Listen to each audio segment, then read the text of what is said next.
I live alone, and I always close my bedroom door when I sleep. Not locked, just closed. That night, I woke up with the uneasy feeling that something was off. The room was silent, but my chest felt tight, like I'd missed a sound that should have woken me. Then I noticed the door. It was open slightly, only enough to let a thin strip of hallway light spill across the carpet. I was sure I'd closed it before going to bed. I always did. Realizing it was open made my stomach knot. I lay still, listening, trying to convince myself it didn't matter. Doors move, old hinges, air pressure. I turned onto my side and closed my eyes. A few seconds later, I heard a sound, a soft scrape, careful, controlled. My heart jumped.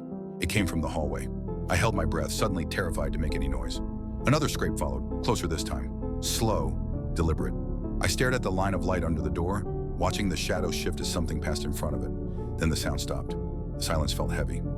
I waited, frozen, for footsteps. For breathing, nothing. After what felt like minutes, I reached over and turned on my bedside lamp.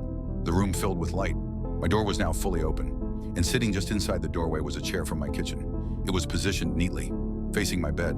My mouth felt dry. I didn't understand how it got there.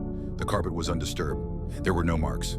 I forced myself out of bed, pushed the chair back into the hallway, and closed the door again. This time I locked it. My hands were shaking as I stood there, listening. Nothing happened. Eventually, I went back to bed. I don't know how long I slept. I woke up because the room felt different, heavier. I opened my eyes. The chair was at the foot of my bed, closer than before, still facing me.